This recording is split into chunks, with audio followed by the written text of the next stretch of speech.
I began as a game analyst pretty quickly, and I had a feeling and a real hunch that I would enjoy that as much as anything. That my biggest challenge as a player was thinking too much.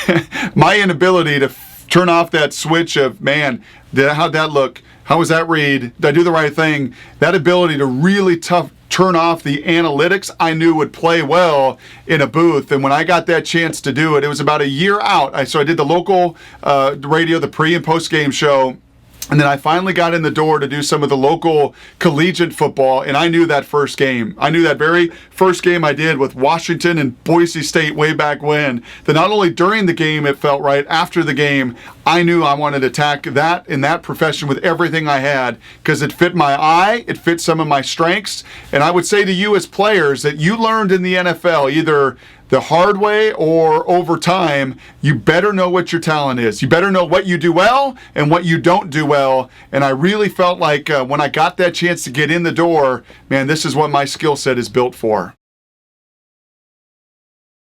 The job of a game analyst is pretty darn simple. WHY. It's a reminder that I make in every single game I do. And now that, I've got 7, 8, 9 years under my belt, I've gotten a little more efficient in my note taking, in my film study, in how I put together my board on game day up in the booth. A lot of that's come with experience, but I still, right at the top of my board, every single game, I write WHY. That's your job as a color analyst. It's a play-by-play's job to set it up and tell you what's going on. And the worst color analysis you could do is repeat what's going on. Your job is to tell why it's going on, why it happened, and why such and such is going to happen down the road. And answering that question of why, to me, is the most pivotal part of the job, and the very best in the business do it pretty seamlessly.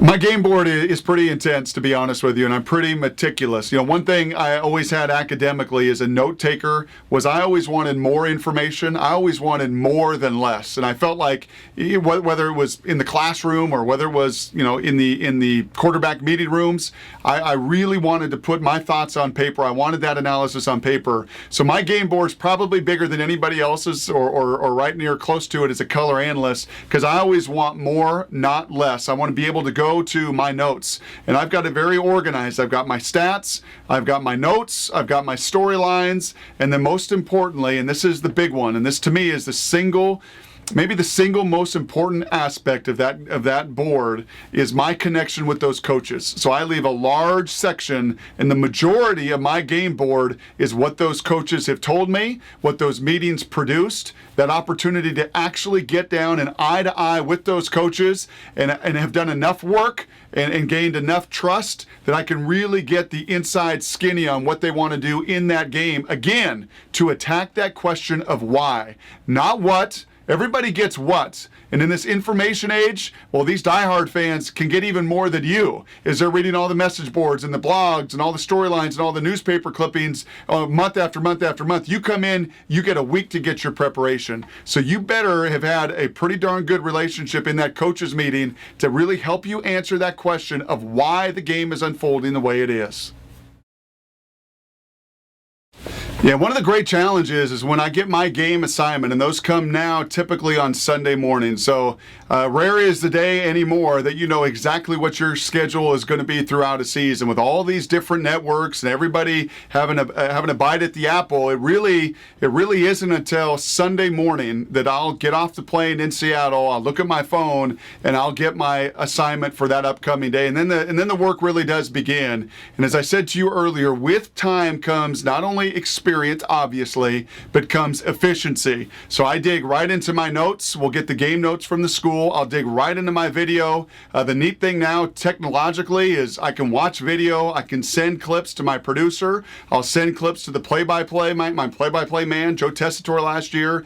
I'll get right on it that Sunday night. And for me, that's first and foremost. That eye in the sky does not lie. And it takes a lot of time, man. There's a lot of hours of sitting there and making sure I'm seeing what I see. Not what the blogs see, not what the message board sees, not what the headlines see, but what my own eyes see. So that's first and foremost.